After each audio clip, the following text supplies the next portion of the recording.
ഇവിടെ നിങ്ങളുടെ ഈ ദേവാലയത്തിലെ യേശുവിനെ കാത്തും അപ്പുറത്ത് കൊടുക്കുന്ന സിംസ്തേരിയിലെ എല്ലാ ആത്മാക്കളെയും കാത്ത് ഇവിടെ ഒരു ആത്മാവ് കിടക്കുന്നുണ്ട് കേട്ടോ. വികാരിയച്ഛൻ, ദൈവത്തിന്റെ പ്രതിപുരുഷൻ, ദൈവത്താൽ തിരഞ്ഞെടുക്കപ്പെട്ടവൻ, വർഷങ്ങളോളം പൗരോഹിത്യം സ്വീകരിക്കാൻ വേണ്ടിയിട്ട് ദൈവസന്നിധിയിൽ മുട്ടുകുത്തി നിന്ന് പ്രാർത്ഥിച്ച് ദൈവത്താൽ പരിശീലനം കിട്ടിയിട്ടുള്ള ഒരു മനുഷ്യൻ ഇവിടെയുണ്ട്. ആരെങ്കിലും ആയിക്കൊള്ളട്ടെ, ഒരു വികാരിയച്ഛൻ എന്ന് പറയുന്ന നമ്മുടെ ദേവാലയങ്ങളിലുണ്ട്. ആ മനുഷ്യനെ ദൈവത്തിന്റെ പ്രതിപുരുഷനാണ് എങ്കിൽ നമ്മുടെ വീട്ടിലേക്ക് കൊണ്ടുപോയതിനു ശേഷം ദൈവത്തിന്റെ സാന്നിധ്യത്തില് നമ്മുടെ കുടുംബം വളരണമെന്നാണ് ഞങ്ങളെ ഓരോരുത്തരെയും ഓർമ്മിപ്പിക്കുന്നത്. നിങ്ങളുടെ കുടുംബങ്ങൾ വിഷമിക്കുന്നുണ്ട് എങ്കിൽ, നിങ്ങളുടെ കുടുംബങ്ങളിൽ അസ്വസ്ഥതകൾ ഉണ്ടെങ്കിൽ, അസുഖമായിട്ട് നിങ്ങൾ കരയുന്നുണ്ടെങ്കിൽ, വേദനിക്കുന്നുണ്ടെങ്കിൽ, ഞാൻ പറയും ദൈവത്തെ നമ്മുടെ കുടുംബത്തിലേക്ക് കൊണ്ടുവരണം. ദൈവം വരണം നമ്മുടെ കുടുംബത്തില്. ദൈവം വന്നാലേ അവിടെ പിശാചിനെ മാറ്റുവാൻ സാധിക്കുകയുള്ളൂ. സാന്നിധ്യം എന്ന് പറയുന്നത് ദൈവത്താൽ അഭിഷിക്തനായിട്ടുള്ള ഒരു പുരോഹിതൻ ആ വീട്ടിൽ കയറി ചെല്ലുമ്പോൾ മനസ്സിലാക്കാൻ സാധിക്കും. ചിലടത്ത് ചെല്ലുമ്പോൾ തന്നെ എന്തോ ഒരു അസ്വസ്ഥത ആ ഭവനത്തില്, എന്താണെന്നറിയില്ല. പലപ്പോഴും എനിക്ക് ഫീൽ ചെയ്തിട്ടുള്ളതാണ്. അച്ഛന്റെ പ്രശ്നമല്ല, ആ വീടിന്റെ പ്രശ്നമാണ്. ദൈവത്താൽ അഭിഷിക്തനായിട്ടുള്ള പുരോഹിതൻ തെറ്റുകാരനാവാം, കുറ്റക്കാരനാവാം, ഒക്കെ ശരി. പക്ഷേ ദൈവത്താൽ അഭിഷിക്തനായതുകൊണ്ട് ഒരു ഭവനത്തിൽ കയറി ചെല്ലുമ്പോൾ തന്നെ മനസ്സിലാക്കാൻ സാധിക്കും ഇവിടെ ദൈവത്തിന്റെ വാസമുണ്ടോ അതോ പിശാചിന്റെ വാസമാണോ എന്ന്. അതുകൊണ്ട് ഞാൻ നിങ്ങളോട് പറയുന്ന ഒരു കാര്യം, അച്ഛൻ വെഞ്ചരിക്കാൻ വരും. അച്ഛൻ വെഞ്ചരിക്കുക എന്ന് പറയുന്നത് എല്ലാ രൂപതയിലും എല്ലാ ഇടവകയിലും വേണമെന്ന് മെത്രാനച്ഛൻ പറഞ്ഞിട്ടാ. വികാരിച്ചനെ ദൈവത്തിനെ നമുക്ക് കൊണ്ടുവരിക എന്ന് പറയുന്നത് തന്നെ ഞാൻ പറഞ്ഞേ, നമ്മുടെ ഭവനങ്ങളിലേക്ക് ക്ഷണിക്കണം, അവിടെ പ്രാർത്ഥിപ്പിക്കണം, ദൈവത്തിന്റെ സാന്നിധ്യം അവിടെ ഉണ്ടാകണം. സാന്നിധ്യം വരണം, വന്നേ പറ്റൂ. നമ്മൾ നമ്മുടെ വീടുകളെ കുറിച്ച് കുറ്റം പറയുമ്പോൾ, നമ്മുടെ വീട്ടിലെ പ്രശ്നങ്ങളെ കുറിച്ച് കുറ്റം പറയുമ്പോൾ, വീട് വിൽക്കണമെന്ന് പറയുന്നത് ശാപമേറ്റ വീടാണെന്ന് പറയുമ്പോൾ, ഇവിടെ ആരും വളരില്ല എന്ന് പറയുന്നത്, കൊച്ചുമക്കൾക്ക് ജോലി കിട്ടില്ല എന്ന് പറയുന്നത്, അസുഖങ്ങൾ കൊണ്ട് നിറയുന്നു എന്ന് പറയുന്ന നമ്മുടെ മുന്നിലേക്കാണ് ഈ ഭവനത്തിന്റെ കഥ വരുന്നത്. യേശുവിനെ കൂട്ടിച്ചെന്ന് യേശു ഭവനത്തിലേക്ക് വന്നപ്പോൾ, വീണ്ടും പറയണോ, യേശു ഭവനത്തിലേക്ക് വന്നപ്പോൾ ആ മനുഷ്യന്റെ മനസ്സങ്ങട് മാറാണ്. ഇതുവരെയും ചുങ്കം പിരിച്ചും മറ്റുള്ളവരുടെ പലിശയ്ക്ക് പൈസ വാങ്ങിയും ഇരട്ടി സമ്പത്തുണ്ടാക്കിയിട്ടുള്ള ഈ മനുഷ്യൻ അവിടെ നിന്നുകൊണ്ട് പറയുന്നു, എന്ത്, ദരിദ്രർക്ക് ഞാൻ പകുതി കൊടുക്കണോ? ആരുടെയെങ്കിലും വക വഞ്ചിച്ചെടുത്തിട്ടുണ്ടെങ്കിൽ 4 ഇരട്ടിയായിട്ട് ഞാൻ തിരിച്ചു കൊടുക്കും. ഇന്ന് ഈ ഭവനത്തിന് രക്ഷ ലഭിച്ചിരിക്കുന്നു.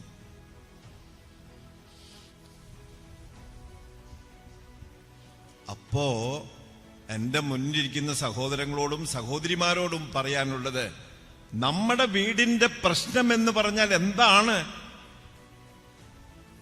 നമ്മുടെ വീടിന്റെ പ്രശ്നം എന്ന് പറയുന്നത് എന്താണ്? നിങ്ങൾ തന്നെ ആലോചിച്ച് നോക്ക്. എന്താ നമ്മുടെ വീടിന്റെ പ്രശ്നം? വീട്ടിലെന്തുകൊണ്ട് എന്നും അസ്വസ്ഥത? വീട്ടിലെന്നും എന്തുകൊണ്ട് രോഗം? വീടിന്റെ പ്രശ്നമാണോ അതോ നമ്മുടെ പ്രശ്നമാണോ? യേശു നമ്മുടെ വീട്ടിൽ വന്നില്ല എങ്കിൽ ആരവിടെ വരും? സൂര്യപ്രകാശമില്ല എങ്കിൽ അതിന്റെ പേരെന്തോന്ന മക്കളെ? സൂര്യപ്രകാശമില്ലെങ്കിൽ അവിടെ ഇരുട്ടായിരിക്കും എന്ന് പറഞ്ഞോണം. ദൈവത്തിന്റെ സാന്നിധ്യമില്ലാത്ത ഭവനങ്ങളിൽ തീർച്ചയായിട്ടും പിശാചു വരും. പിശാചുണ്ടോ? ഉണ്ട്. പിശാചുണ്ടോ? ഉണ്ട്. ദൈവമില്ലാത്തടത്ത് പിശാചുണ്ടാകും, ദൈവമില്ലാത്തടത്ത് പിശാചുണ്ടാകും. നമ്മുടെ മനസ്സുകളിൽ ദൈവമില്ലെങ്കിൽ അവിടെ അവൻ വന്നു കയറും. ചിന്തകളിൽ, മനസ്സുകളിൽ മാറ്റം വരുത്തും. അതൊരു സത്യമാണ്.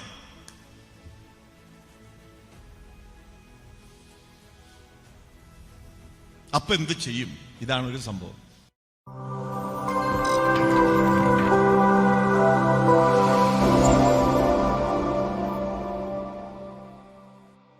ഒരിക്കലും അവിടെ ഒരു വലിയ വീടുണ്ട്. പലതും വലിയ വീടാണ് കേട്ടോ. പക്ഷെ ഒരു ആ വീട് വെഞ്ചരിക്കുവാൻ വേണ്ടിയിട്ട് 3-4 അച്ഛന്മാരെ വിളിച്ചു. 3 അച്ഛന്മാരെ. അതിലൊരാൾ ഞാനായിരുന്നു. അപ്പം ഞങ്ങൾ ആ വലിയ വീട്ടിൽ ചെന്നു. ഞങ്ങൾ അവിടെ ഇരുന്നു, കാപ്പിയൊക്കെ കുടിച്ചു. അത് കുടിച്ചതിന് ശേഷം വികാരിച്ചനുണ്ടായിരുന്നില്ല. പുറമേ നിന്നുള്ള 3 അച്ഛന്മാരായിരുന്നു. വലിയ വീടായതുകൊണ്ട് പകുതി ഒരച്ഛൻ വെഞ്ചരിക്കട്ടെ, താഴത്തെ നില വേറെ പകുതി വേറെ അച്ഛന് കൊടുത്തു. മുകളിലത്തെ നില മറ്റൊരച്ഛന് വെഞ്ചരിക്കാനായിട്ട് കൊടുത്തു.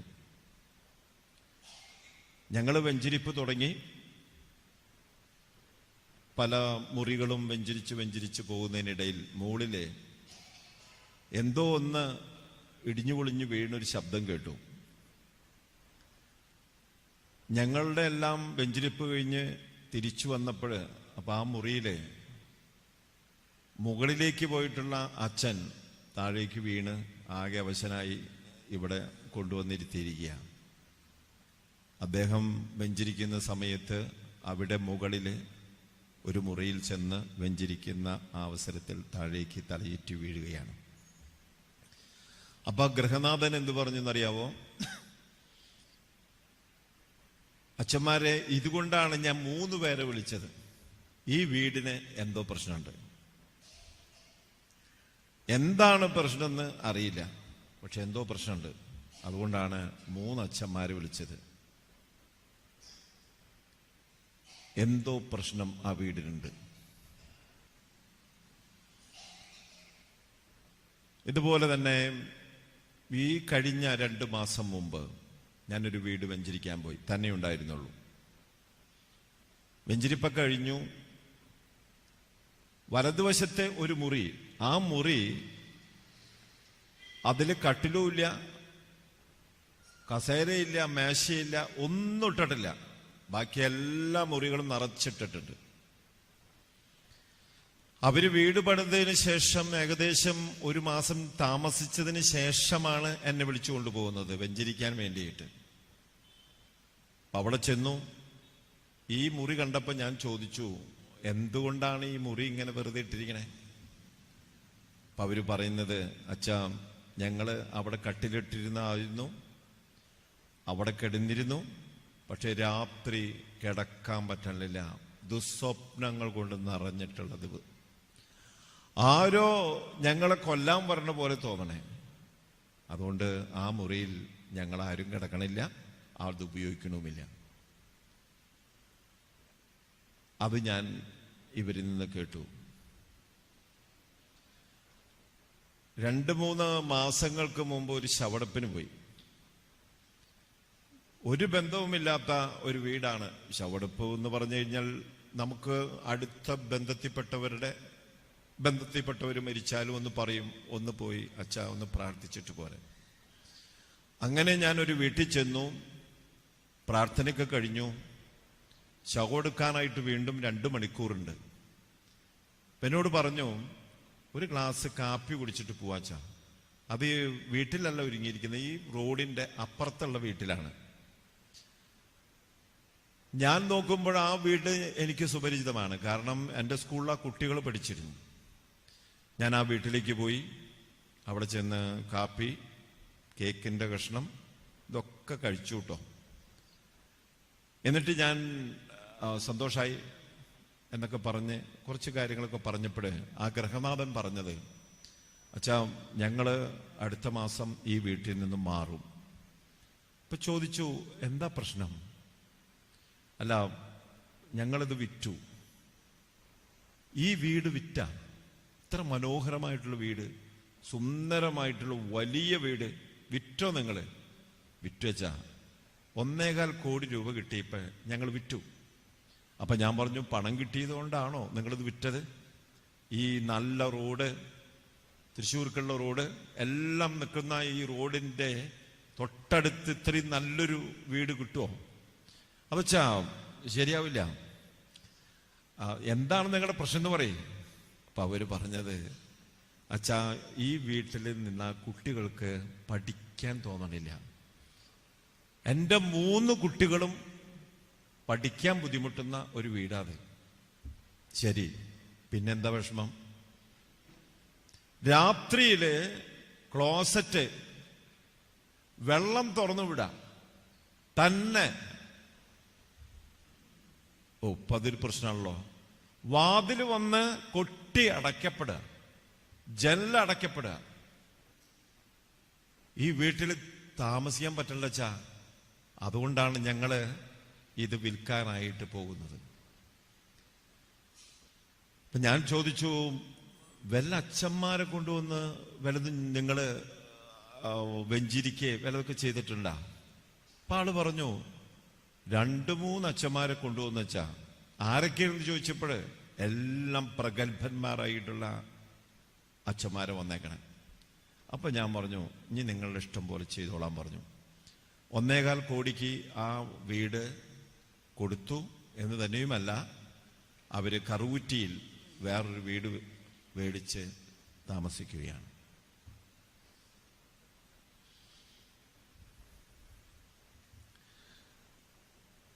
ഇഷ്ടം പോലെ വീടുകളിലെ പ്രശ്നങ്ങളാണ്. ഇരിഞ്ഞാലക്കുട തന്നെ എനിക്കറിയാം, ഒരു 3-4 വീടുകളിൽ ആരും താമസിക്കാതെ കിടക്കുന്നുണ്ട്. പല കാരണങ്ങൾ കൊണ്ട്. ചിലത് ചിലപ്പോൾ ആ മുറിയിൽ തൂങ്ങിച്ചെത്തതാവാം. പിന്നെ ആ വീട് അതോടുകൂടി പോയി. പിന്നെ ആർക്കും ധൈര്യമില്ല അവിടെ താമസിക്കാനായിട്ട്. കാട്ടൂര് റോട്ടിൽ കൂടെ പോകുമ്പോ ഒരു വലിയ വീടുണ്ട്. ഞാൻ പലപ്പോഴും ശ്രദ്ധിച്ചിട്ടുണ്ട്. അപ്പൊ ഞാൻ പോകുമ്പോ കൊണ്ടുപോകുന്നവരോടൊക്കെ ചോദിക്കും, അതിലൂടെ കൊണ്ടുപോകുന്നവർ ചോദിക്കും, ഇത് എന്ത് പറ്റി ഈ വീടൊക്കെ ഇങ്ങനെ കിടക്കണേ? അച്ഛാ, അവിടെ ആരും വരില്ല, പ്രശ്നമുള്ള വീടാണ്. ഞാൻ ഇവിടെ നിന്നുകൊണ്ടാണ് നിങ്ങളോട് സംസാരിക്കുന്നത്. നമ്മുടെ വീടുകളെ കുറിച്ച് നമുക്ക് തന്നെ ഇപ്പൊ തോന്നിയിട്ടുണ്ടാവും, ചിലരുടെ വീട്ടില് എന്നും പ്രശ്നങ്ങളാണ്, എന്നും ബുദ്ധിമുട്ടുകളാണ്, എന്നും അസുഖങ്ങളാണ്. ഒരു ദിവസം പോലും അസുഖമില്ലാത്തതില്ല, ഒരു ഗതിയില്ല, പരഗതിയില്ല. ഇത് എല്ലാവരും പറയുന്നതാണ്, ശരിയല്ലേ? മിക്ക വീടുകളിലും അമ്മച്ചിമാരൊക്കെ ചോദിച്ചു കഴിഞ്ഞാൽ തന്നെ പറയാനുള്ളൂ, അച്ചോ ഞങ്ങളുടെ വീട്ടിൽ ഒരു രക്ഷയില്ല അച്ചോ, എന്നും കന്നങ്കടിയാ. ഇങ്ങനൊരു വാക്കുണ്ട്, കന്നങ്കടി. മലയാള ഭാഷയിൽ എവിടെ നിന്ന് കിട്ടിയാവോ ഇത്? എന്നും ചെയ്ത്താൻ്റെ ഉപദ്രവച്ച. ഞാനിവിടെ നമ്മുടെ ഭവനങ്ങളെ കുറിച്ചാണ് ഇന്ന് നിങ്ങളോട് സംസാരിക്കുന്നത്. സക്കേവൂസിന്റെ ഉപമ എന്ന് പറയുന്നത് എല്ലാ ധ്യാനത്തിലും എല്ലാവരും പറയുന്ന ഒരു കാര്യമാണ്. ഞാൻ ഇപ്പോഴും ചിന്തിക്കുക, നമ്മുടെ കൊച്ചുമക്കള് ഏറ്റവും കൂടുതൽ സക്കേവൂസിനെ, ആ കഥ അവരുടെ മനസ്സുകളിലുണ്ട്. ധ്യാനത്തിലൊക്കെ ചെല്ലുമ്പോഴേ ഒരു സ്ഥലത്ത് 3 അച്ഛന്മാരായിരുന്നു. ഞാൻ നിങ്ങളോട് പറഞ്ഞു എന്ന് എനിക്കറിയില്ല, അത് വരന്തരപ്പള്ളിയിലാണോ കഴിഞ്ഞ ദിവസം പറഞ്ഞെന്ന് എനിക്കറിയില്ല. 3 അച്ഛന്മാര് 3 ദിവസം ധ്യാനം. ആദ്യത്തെ അച്ഛൻ വന്നപ്പോ ഈ സക്കേവൂസിന്റെ ഉപമ പറഞ്ഞു, ഗംഭീരായിരിക്കുന്നു. അപ്പൊ വന്ന വഴിക്ക് തന്നെ 2ാമത്തെ ദിവസം വന്ന അച്ഛനോട് ആ പയ്യൻ പറയാ, അച്ഛാ ഇന്നലെ ഉണ്ടല്ല സക്കേവൂസ് കലക്കിട്ടാ. എന്തായിരുന്നു എന്നറിയോ അച്ഛന്റെ? അപ്പൊ അച്ഛൻ അന്നും സക്കേവൂസിനെ കുറിച്ച് പറഞ്ഞിട്ടുണ്ട്. 3ാമത്തെ ദിവസം വന്നപ്പോഴും ഈ കൊച്ചു പയ്യൻ ചെന്ന് പറഞ്ഞു, അച്ഛാ കഴിഞ്ഞ 2 ദിവസം സക്കേവൂസിനെ ആടിച്ചു പൊളിച്ചു, ആ മരം കയറ്റും താഴത്തേക്ക് വീഴലൊക്കെ മനോഹരമായിരിക്കുന്നു. ഇന്നും അച്ഛൻ പറയണോട്ടാ, ഈ കൊച്ചുമോന്റെ മനസ്സിലെ സക്കേവൂസ് എന്ന് പറയുന്നത് പറഞ്ഞില്ലെങ്കിൽ ധ്യാനമാകില്ല, അത് മനോഹരമായി പറയണമെന്നാ. സക്കേവൂസ് ഇല്ലാണ്ട് എന്ത് വാർഷിക ധ്യാനം?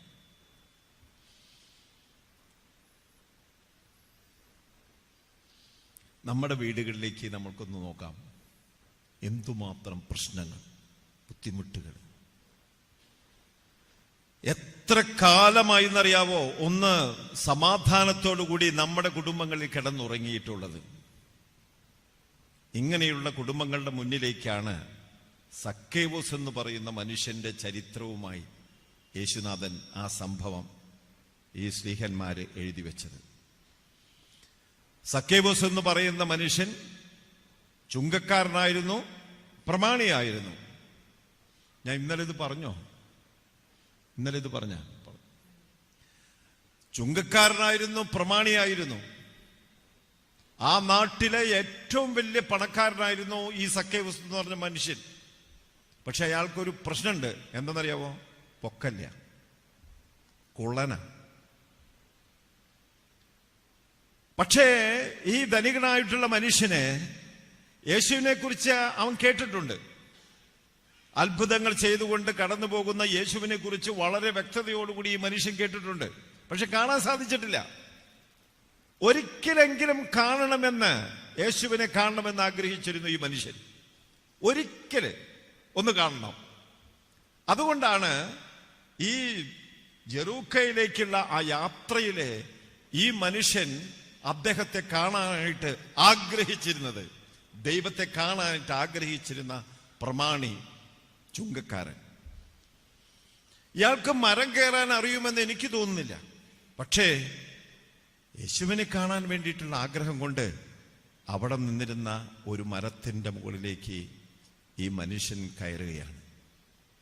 അവിടെ കയറി അങ്ങനെ ഇരിക്കുക, കുരങ്ങന്റെ പോലെ. വാലില്ലാത്തൊരു കുരങ്ങ്. ആര്? സക്കേവൂസ്.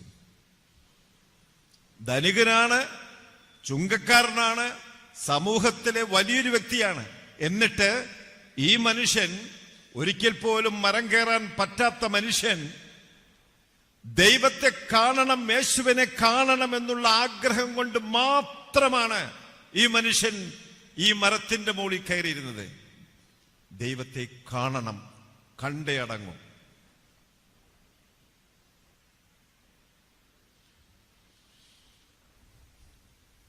അങ്ങനെ യേശുനാഥൻ അതിലൂടെ പോകുന്നു.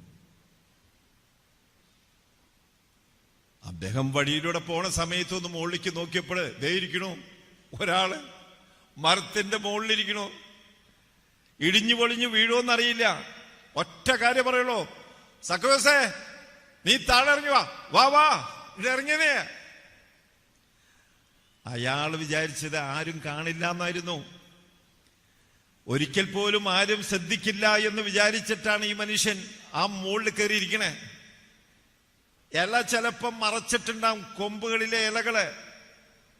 ആ മനുഷ്യനോട് യേശുനാഥൻ പറയണു, പേര് വിളിച്ചിട്ട് പറഞ്ഞ, സക്കേവൂസ് നീ ഇറങ്ങി വന്നേ. ചിലപ്പോ ഒരു ഡയലോഗ് പറഞ്ഞു, നീ അവിടെ നിന്നെങ്ങാനും വീണ് ചത്തുവോ, നീ താഴെ ഇറങ്ങണ. അവൻ പതുക്കനെ ഇറങ്ങി കർത്താവോടെ നിന്നു. അവന്റെ ഇറക്കം കണ്ട, അറിയാൻ പാടില്ലാത്ത ഇറക്ക. ഞാൻ എൻ്റെ കോളേജിൽ പഠിക്കുമ്പോൾ, തമിഴ്നാട്ടിൽ പഠിക്കുമ്പോൾ, ഞാനിപ്പോഴും ഒരുവനെ എനിക്ക് ഓർമ്മയുണ്ട്. ഞങ്ങൾ ഈ തമിഴ്നാട്ടിൻ്റെ പ്രത്യേകത എന്താ വെച്ചാൽ, ഏതൊരു പ്രധാനപ്പെട്ട സംഭവം ഉണ്ടാകുമ്പോഴും ഉത്സവങ്ങളൊക്കെ ഉണ്ടാകുമ്പോൾ അവരെപ്പോഴും ചെയ്യുന്ന ഒരു കാര്യം, ഈ കുരുത്തോല അപ്പ കെട്ടിവെക്കും. കുരുത്തോല കൊണ്ടുള്ള കളി അവിടെ തമിഴ്നാട്ടിലെ കാര്യമാണ്. അപ്പൊ ഞാനൊക്കെ അവിടെ സ്പോർട്സ് ആൻഡ് ഗെയിംസ് പഠിക്കാൻ പോണ സമയത്ത് ഞങ്ങളെങ്ങനെ നിർത്തും, ട്രൗസർ മെനീനിട്ടൊക്കെ നിരക്കി നിർത്തും. സാറ് ചോദിച്ചു, തെങ്ങമ്മക്കാരൻ അറിയുന്ന ആരെങ്കിലും ഉണ്ടോ എന്ന് ചോദിച്ചു. ഇപ്പൊ ഒരു മലയാളി ചക്കൻ, ഞാൻ ഇപ്പോഴും ഓർക്കാം, അവൻ തേവര കോളേജിന്റെ ഫിസിക്സ് ഡയറക്ടറാ. എനിക്കറിയാം സാർ. അമ്മ കയറിയിട്ട് കുറച്ച് കുരുത്തോല വെട്ടാൻ പറഞ്ഞു. ഇവൻ തെങ്ങമ്മരൊറ്റ കയറ്റാണ്, കുരുത്തോല വെട്ടി താഴെയിട്ടു. ഇവന് ഇറങ്ങാൻ പറ്റണ്ടേ, കേറാൻ അറിയാം, ഇറങ്ങാൻ പേടി. ഞങ്ങൾ അവരെ കളിയാക്കി കൊന്നു. അവസാനം ഞങ്ങൾ ഒരു ഏടിയൊക്കെ കൊണ്ടുവന്ന് പിടിപ്പിച്ച് ഇറക്കിയത് ഇപ്പോഴും എൻ്റെ മനസ്സിൽ കിടക്കാണ്. ജോഷി അവൻ്റെ പേര്. അവൻ മാമാനം കെ കോളേജിലെ ഫിസിക്സ് ഡയറക്ടറാണ്. അപ്പൊ ഇതുപോലെ സക്കേവൂസ് പതുക്കനെ ഒന്നും അറിയാത്ത ഒരു മനുഷ്യൻ താഴേക്ക് ഇറങ്ങി. യേശുനാഥൻ പറഞ്ഞ ഒരു കാര്യം ഇത്ര മാത്രമേ ഉള്ളൂ, ഇന്ന് നിന്റെ വീട്ടിലാണ് ഞാൻ താമസിക്കുന്നത്. ഇന്ന് നിന്റെ വീട്ടിലാണ് ഞാൻ താമസിക്കുന്നത്. സന്തോഷായി, സക്കേവൂസിന് സന്തോഷായി. സക്കേവൂസിന്റെ വീട്ടിലേക്ക് എല്ലാവരും കൂടി പോവാ. കൂടെയുണ്ടായിരുന്നവര് മനസ്സിൽ പറഞ്ഞു, ഈ പാപിയായിട്ടുള്ളവന്റെ വീട്ടിലേക്ക് യേശുനാഥൻ പോവുകയാണോ? പിറുപിറുത്തു എന്നാ പറയണേ. പല കാര്യങ്ങളും പുറത്തു പറയാത്തല്ലേ നമ്മൾ പിറുപിറുത്തു എന്ന് പറയുന്നത്. ഈ പാപിയുടെ വീട്ടിലാണോ ഈ യേശുനാഥൻ പോകുന്നത് എന്ന് മനസ്സിൽ പിറുപിറുത്തു. അവിടെ ചെന്നു യേശുവിന് നല്ലൊരു ഭക്ഷണം കൊടുത്തു. പിന്നെ യേശുനാഥൻ ഒന്നും തന്നെ പറഞ്ഞിട്ടില്ല കേട്ടോ. വീട്ടിൽ ചെന്നു, ചിലപ്പോൾ കാലൊക്കെ കഴിക്കൽ അന്നത്തെ വലിയൊരു സംഭവമാണ്. അവിടെ കയറി ഭക്ഷണം കൊടുത്തു, ഭക്ഷണം കഴിച്ചു, സന്തോഷമായിട്ടിരിക്കുന്നു. ആ സമയത്താണ് ഈ മനുഷ്യൻ പറയുന്നത് എന്ത്? യേശുവേ, എന്റെ സമ്പത്തിന്റെ പകുതി ഞാൻ ദരിദ്രർക്ക് കൊടുക്കണോ? എന്റെ സമ്പത്തിന്റെ പകുതി ഞാൻ ദരിദ്രർക്ക് കൊടുക്കുന്നു. അടുത്ത സെന്റൻസ്, ആരെങ്കിലും വഞ്ചിച്ചെടുത്തിട്ടുണ്ടെങ്കിൽ 4 ഇരട്ടിയായിട്ട് ഞാനിത് തിരിച്ചു കൊടുക്കും. യേശു ഒന്നും പറഞ്ഞിട്ടില്ലട്ടാ, ഒന്നും സംഭവിച്ചിട്ടില്ല, സംസാരിച്ചിട്ടില്ല ഒന്നിനെ കുറിച്ചും. ഭക്ഷണം കഴിച്ച് കുശാലായിട്ട് 2 വയറൊക്കെ തിരുമ്മിയിരിക്കുന്ന സമയത്ത് ആ വീട്ടിന്റെ ഉടമസ്ഥനായിട്ടുള്ള സക്കേവൂസ് എന്ന് പറഞ്ഞ മനുഷ്യൻ വിളിച്ചു പറഞ്ഞതാണ്, എന്റെ സമ്പത്തിന്റെ പകുതി ഞാൻ തിരിച്ചു കൊടുക്കുന്നു. ആരുടെയെങ്കിലും വക വഞ്ചിച്ചെടുത്തിട്ടുണ്ടോ എങ്കിൽ 4 ഇരട്ടിയായിട്ട് ഞാൻ തിരിച്ചു കൊടുക്കണു. യേശുവിനെ ഒരേ ഒരു വാക്യം അദ്ദേഹം പറഞ്ഞോളൂ. അതെന്താണ്? യേശു പറഞ്ഞ ഒരേ ഒരു വാക്യം ഒന്ന് പറഞ്ഞേ നിങ്ങള്. ഇന്ന് നോർക്ക പറഞ്ഞേ, ഇന്ന് ഈ ഭവനത്തിന് രക്ഷ ലഭിച്ചിരിക്കുന്നു. ഒന്ന് ഉറക്കെ പറഞ്ഞേ.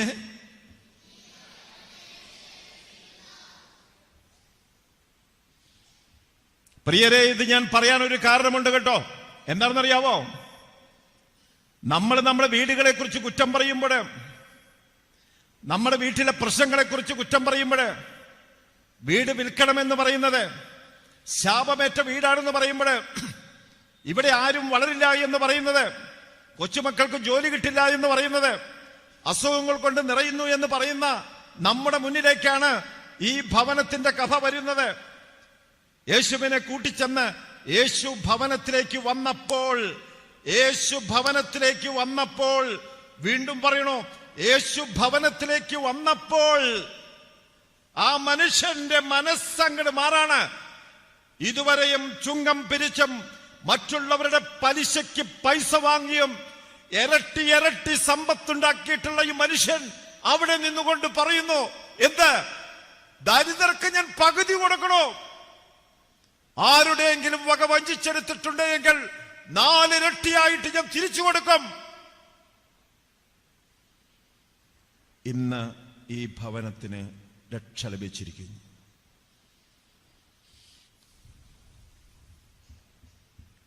അപ്പോ എന്റെ മുന്നിലിരിക്കുന്ന സഹോദരങ്ങളോടും സഹോദരിമാരോടും പറയാനുള്ളത്, നമ്മുടെ വീടിന്റെ പ്രശ്നം എന്ന് പറഞ്ഞാൽ എന്താണ്? നമ്മുടെ വീടിന്റെ പ്രശ്നം എന്ന് പറയുന്നത് എന്താണ്? നിങ്ങൾ തന്നെ ആലോചിച്ച് നോക്ക്. എന്താ നമ്മുടെ വീടിന്റെ പ്രശ്നം? വീട്ടിലെന്തുകൊണ്ട് എന്നും അസ്വസ്ഥത? വീട്ടിലെന്നും എന്തുകൊണ്ട് രോഗം? വീടിന്റെ പ്രശ്നമാണോ അതോ നമ്മുടെ പ്രശ്നമാണോ?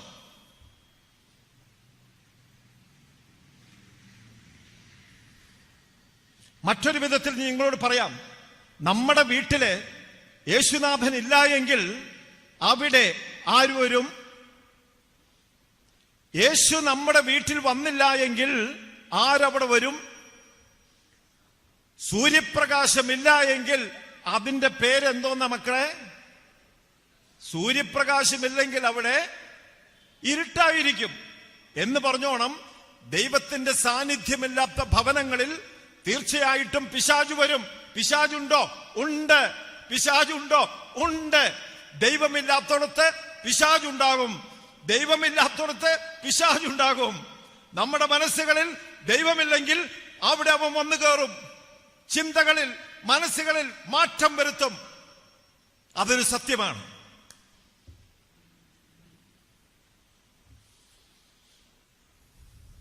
അപ്പൊ എന്ത് ചെയ്യും? ഇതാണ് ഒരു സംഭവം. അമ്മച്ചിമാർക്ക് പിടികിട്ടണ്ട. നമ്മുടെ ഈ വികാരിച്ചന്മാരുടെ ഒരു വിഷമേ നിങ്ങൾക്ക് മനസ്സിലാവുണ്ടെന്ന് എനിക്കറിയില്ല. ഇവിടെ ഒരു കൊച്ചച്ചൻ വന്നിട്ടുണ്ട്. ഞാൻ ഈ അടുത്ത് ഒരു പള്ളിയിലെ വികാരിച്ചിന് എങ്ങോ പോകണമെന്ന് കരുതിട്ട് രാത്രി അച്ഛൻ പറഞ്ഞു, ഒരു 3 ദിവസം അച്ഛൻ കുർബാന ചെല്ലണം, വെള്ളി ശനി ഞായർ ഞാൻ ഒരു സ്ഥലം വരെ യാത്രയ്ക്ക് പോവാം. അപ്പം ഞാൻ പറഞ്ഞു, കുഴപ്പമില്ല, വെള്ളി ശനി ഞായറല്ലേ, ഞാൻ കാലത്ത് കുർബാന ചൊല്ലിക്കോളാം, എന്നിട്ട് ഞാൻ കോളേജിലേക്ക് പോയിക്കോളാം. വളരെ സന്തോഷത്തോടുകൂടി ഞാൻ ഏറ്റെടുത്തു. എനിക്ക് ഈ പള്ളി എവിടെയെന്ന് അറിയില്ല, പക്ഷേ അച്ഛൻ പറഞ്ഞു തന്നു, ഇന്ന വഴി കൂടെ പോയി ഇന്ന സ്ഥലത്ത് എത്തിക്കഴിഞ്ഞാൽ ഈ പള്ളിയെ. രാവിലെ 6 മണിക്കുള്ള കുർബാനയ്ക്ക് പോയി കഴിഞ്ഞാൽ നേരം വൈകുമെന്ന് പേടിച്ചിട്ട് എന്ത് ചെയ്യുന്നറിയാവോ, തലേ ദിവസം പോയി കിടക്കാമെന്ന് വെച്ചു. ഞാൻ അവിടെ പോയി ഒരു 8 മണി സമയം. 8 മണി സമയമായി ഞാൻ അവിടെ എത്തി. അപ്പൊ കൈക്കാരൻ അവിടെ നിൽക്കുന്നുണ്ട്. കൈക്കാരൻ എന്നോട് ചോദിച്ചേ, അച്ഛൻ? അതെ, ഞാൻ അച്ഛൻ തന്നെ, കുർബാനയ്ക്ക് വന്നതാണ്.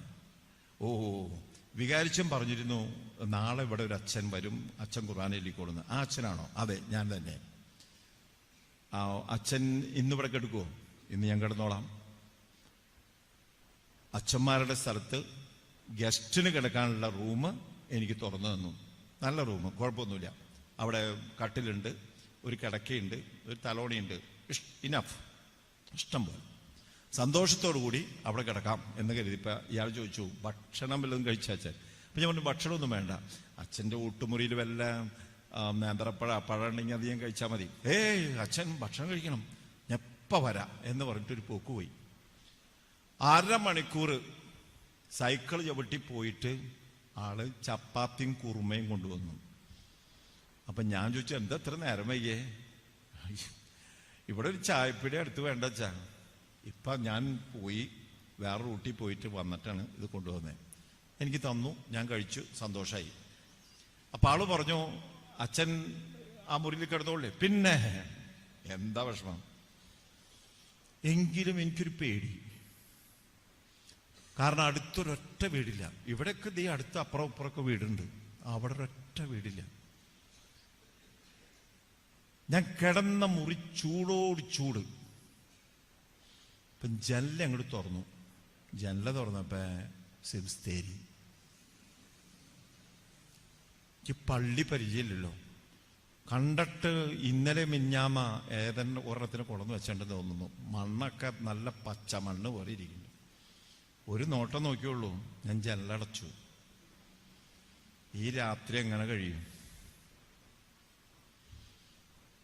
അപ്പോഴാണ് നമ്മൾ കുരിശും കൊന്തയൊക്കെ എടുത്ത് ഒന്ന് ശുമാറായി. എന്ത് ഒരു ധൈര്യം! ധൈര്യശാലിയായിട്ടുള്ള ഫാദർ വിൽസന് ഒരു ധൈര്യം കിട്ടണ്ടേ? നമ്മുടെ കയ്യിൽ കൊന്തയുള്ളത് കൊണ്ട് ഒരു പരിധിവരെ വേണമെങ്കിൽ പിടിച്ചു നിർത്താം. കടമറ്റത്ത് കത്തനാര്. അപ്പം അതങ്ങനെ രാത്രി ഉറങ്ങിയില്ല, ഉറക്കം വരണില്ല. പേടിച്ചിട്ടാണോ എന്താണെന്ന് അറിയില്ല. പോട്ടെ, പിറ്റേ ദിവസം രാവിലെ കുർബാനയല്ല, ഞാൻ രക്ഷപ്പെട്ടു. പിറ്റേ ദിവസം കുർബാനയുണ്ട്, രാത്രി പോയില്ല, കാലത്ത് ഞാൻ വണ്ടി ഓടിച്ചു പോന്നു. ഇവിടെ ഒരു വികാരിയുണ്ട് കേട്ടാ, നിങ്ങൾ കണ്ടണ്ട? ഒരു വികാരിച്ചിനെ കണ്ടണ്ട? വാ, ഈ പാവം കിടക്കണ കെടുപ്പ് കണ്ടണ്ട? അപ്പൊ ബെല്ലടിക്കും. കർത്താവിന്റെ മാലാഖ പരിശുദ്ധ മറിയത്തോട് വചിച്ചു, പരിശുദ്ധാത്മാവിനാൽ മറിയം ഗർഭം ധരിച്ചു. നന്മ നിറഞ്ഞ മറിയമേ സ്വസ്തി, കർത്താവ് അങ്ങയുടെ കൂടെ സ്ത്രീകളിൽ അങ്ങ് അനുഗ്രഹിക്കപ്പെട്ടവളാകുന്നു. അങ്ങയുടെ ഉദരത്തിൻ ഫലമായ ഈശോ അനുഗ്രഹിക്കപ്പെട്ടവനാകുന്നു. പരിശുദ്ധ മറിയമേ തമ്പുരാന്റെ അമ്മേ, പാപികളായ ഞങ്ങൾക്ക് വേണ്ടി ഇപ്പോഴും ഞങ്ങളുടെ മരണസമയത്തും തമ്പുരാനോട് അപേക്ഷിച്ചുകൊള്ളണമേ. ഇതാ കർത്താവിന്റെ ദാസി, നിന്റെ വചനം പോലെ എന്നിലാകട്ടെ. നന്മ നിറഞ്ഞ മറിയമേ സ്വസ്തി, കർത്താവ് അങ്ങയുടെ കൂടെ സ്ത്രീകളിൽ അങ്ങ് അനുഗ്രഹിക്കപ്പെട്ടവളാകുന്നു.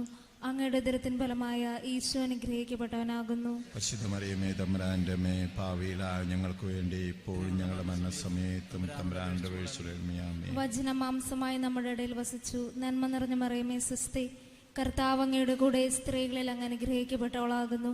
അങ്ങയുടെ ഉദരത്തിൻ ഫലമായ ഈശോ അനുഗ്രഹിക്കപ്പെട്ടവനാകുന്നു. പരിശുദ്ധ മറിയമേ, തമ്പുരാന്റെ അമ്മേ, പാപികളായ ഞങ്ങൾക്ക് വേണ്ടി ഇപ്പോൾ ഞങ്ങളുടെ മരണസമയത്തും തമ്പുരാന്റെ വീഴ്ചയുടമേ. ആമേൻ. ഈശോ മിശിഹായുടെ വാഗ്ദാനങ്ങൾക്ക് ഞങ്ങൾ അർഹരാകുവാൻ സർവേശ്വരന്റെ പരിശുദ്ധ മാതാവേ, ഞങ്ങൾക്ക് വേണ്ടി അപേക്ഷിക്കണമേ. പ്രാർത്ഥിക്കാം. സർവേശ്വര, മാലാഖയുടെ സന്ദേശത്താൽ അങ്ങയുടെ പ്രിയപുത്രനായ ഈശോ മിശിഹായുടെ മനുഷ്യാവതാര വാർത്ത അറിഞ്ഞിരിക്കുന്ന ഞങ്ങൾ അവിടുത്തെ പീഡാനുഭവവും കുരിശുമരണവും മുഖേന ഉയർപ്പിന്റെ മഹിമ പ്രാപിപ്പാൻ അനുഗ്രഹിക്കണമെന്ന് നമ്മുടെ കർത്താവായ ഈശോ മിശിഹാ വഴി അങ്ങയോട് ഞങ്ങൾ അപേക്ഷിക്കുന്നു. ആമേൻ. പിതാവിനും പുത്രനും പരിശുദ്ധാത്മാവിനും സ്തുതി. അതിലെ പോലെ ഇപ്പോൾ നയിക്കും. ആമേൻ. പിതാവിനും പുത്രനും പരിശുദ്ധാത്മാവിനും സ്തുതി. അതിലെ പോലെ ഇപ്പോൾ നയിക്കും. ആമേൻ. പിതാവിനും പുത്രനും പരിശുദ്ധാത്മാവിനും സ്തുതി. അതിലെ പോലെ ഇപ്പോൾ നയിക്കും. ആമേൻ. ഈശോ മിശിഹായ്ക്ക് സ്തുതിയായിരിക്കട്ടെ. ഇപ്പോഴും എപ്പോഴും സ്തുതിയായിരിക്കട്ടെ. ഇരിക്കുക. ഞാൻ വികാരിച്ചതിനെ കുറിച്ച് പറയാനുള്ളൊരു കാരണം അദ്ദേഹം പറഞ്ഞിട്ടൊന്നുമല്ല കേട്ടോ. പക്ഷെ എനിക്ക് നിങ്ങളോട് പറയുവാനുള്ളൊരു കാര്യമുണ്ട്. ഇവിടെ നിങ്ങളുടെ ഈ ദേവാലയത്തിലെ യേശുവിനെ കാത്തും അപ്പുറത്ത് കൊടുക്കുന്ന സിംസ്തേരിയിലെ എല്ലാ ആത്മാക്കളെയും കാത്ത് ഇവിടെ ഒരു ആത്മാവ് എടുക്കുന്നുണ്ട് കേട്ടോ. വികാരിയച്ഛൻ ദൈവത്തിന്റെ പ്രതിപുരുഷൻ, ദൈവത്താൽ തിരഞ്ഞെടുക്കപ്പെട്ടവൻ, വർഷങ്ങളോളം പൗരോഹിത്യം സ്വീകരിക്കാൻ വേണ്ടിയിട്ട് ദൈവസന്നിധിയിൽ മുട്ടുകുത്തി എന്ന് പ്രാർത്ഥിച്ച് ദൈവത്താൽ പരിശീലനം കിട്ടിയിട്ടുള്ള ഒരു മനുഷ്യൻ ഇവിടെയുണ്ട്. ആരെങ്കിലും ആയിക്കൊള്ളട്ടെ, ഒരു വികാരിയച്ഛൻ എന്ന് പറയുന്ന നമ്മുടെ ദേവാലയങ്ങളിലുണ്ട്.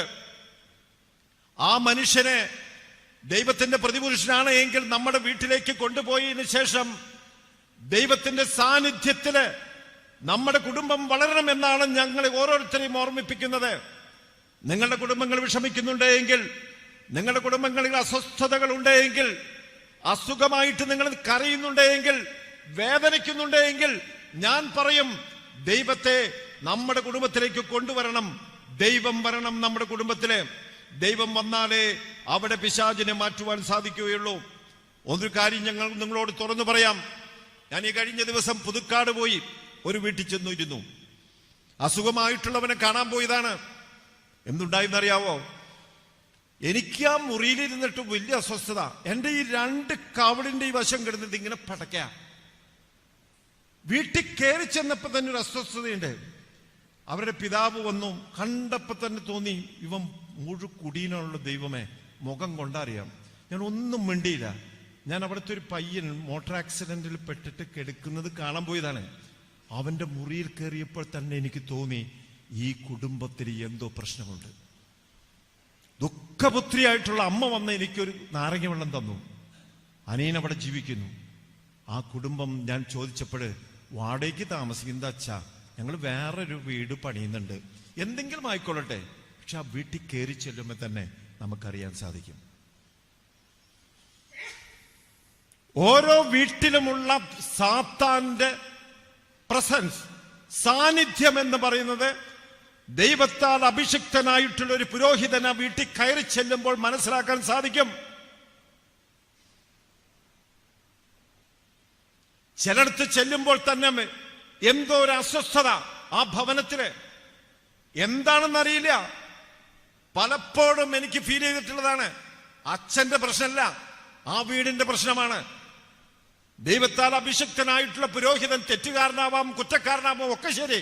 പക്ഷേ ദൈവത്താൽ അഭിഷിക്തനായതുകൊണ്ട് ഒരു ഭവനത്തിൽ കയറി ചെല്ലുമ്പോൾ തന്നെ മനസ്സിലാക്കാൻ സാധിക്കും ഇവിടെ ദൈവത്തിന്റെ വാസമുണ്ടോ അതോ പിശാചിന്റെ വാസമാണോ എന്ന്. അതുകൊണ്ട് ഞാൻ നിങ്ങളോട് പറയുന്ന ഒരു കാര്യം, അച്ഛൻ വെഞ്ചരിക്കാൻ വരും.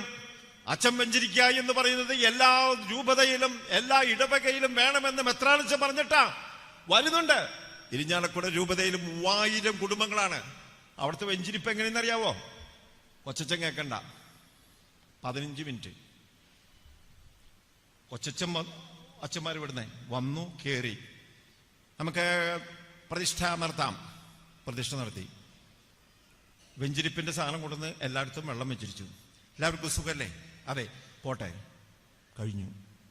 അത്രയധികം ജനമുണ്ട്, അത്രയും കുടുംബമുണ്ട്. എങ്ങനെ ഒരു വികാരിച്ചന് അവിടെ ദൈവത്തിന്റെ സാന്നിധ്യത്തിൽ വന്ന് പ്രാർത്ഥിക്കാൻ പറ്റും? അത്രയധികം ജനമുണ്ട്. ഞാൻ നിങ്ങളോട് പറയുന്ന ഒരു കാര്യം, പ്രിയ സഹോദരങ്ങളെ, വികാരിച്ചനെ ദൈവത്തിന് നമുക്ക് കൊണ്ടുവരിക എന്ന് പറയുന്നതിന് ഞാൻ പറഞ്ഞു, നമ്മുടെ ഭവനങ്ങളിലേക്ക് ക്ഷണിക്കണം, അവിടെ പ്രാർത്ഥിപ്പിക്കണം. ദൈവത്തിന്റെ സാന്നിധ്യം അവിടെ ഉണ്ടാകണം. സാന്നിധ്യം വരണം, വന്നേ പറ്റൂ. അതുപോലെ തന്നെ നിങ്ങളോട് പറയുന്ന കാര്യം എന്താണെന്ന് അറിയാവോ? നിങ്ങൾക്ക് ഇഷ്ടപ്പെട്ടാലും ഇഷ്ടപ്പെട്ടില്ലെങ്കിലും ദൈവം നിങ്ങൾക്ക് സമ്പാദ്യം കൊണ്ടും ഒത്തിരിയേറെ നിങ്ങൾക്ക് തന്നിട്ടുണ്ട് എങ്കിൽ അതിലൊരു ഭാഗം പാവപ്പെട്ടവർക്ക് കൊടുക്കുവാൻ നിങ്ങളും ഞങ്ങളും അർഹതപ്പെട്ടവരാണ്. ദരിദ്രർക്ക് പകുതി ഞാൻ കൊടുക്കുന്നു എന്ന് സക്കേവൂസ് പറഞ്ഞതിന്റെ അർത്ഥം എന്താണെന്ന് അറിയാവോ? നമുക്ക് കിട്ടണ പണം നമ്മുടെ ഇഷ്ടപ്രകാരം വലിയ സൗധങ്ങൾ പണിതും കാറ് മേടിച്ചും നമ്മുടെ മക്കൾക്ക് വസ്ത്രം മേടിച്ചും ചെരുപ്പ് മേടിച്ചും കളയുമ്പോൾ നിങ്ങൾ ചിന്തിക്കണം, ഒരു ക്രിസ്ത്യാനിയായിട്ടുള്ള ഞാൻ ചെയ്യേണ്ടത് പാവപ്പെട്ടവരെ സഹായിക്കണം.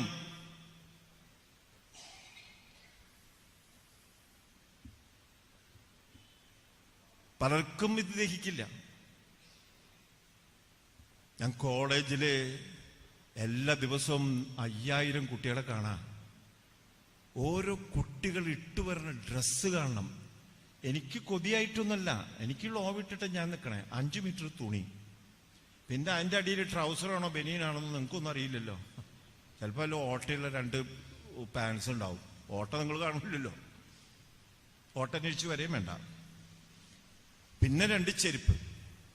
ഇത്രയേ ഉള്ളൂ ഞങ്ങൾ. ഇപ്പൊ തന്നെ ഈ കുട്ടീനെ വിറ്റാലുണ്ടല്ലോ 10,000 രൂപ കിട്ടും.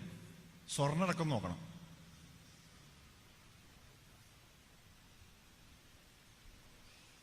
ആയിക്കൊള്ളട്ടെ, പ്രശ്നമില്ല.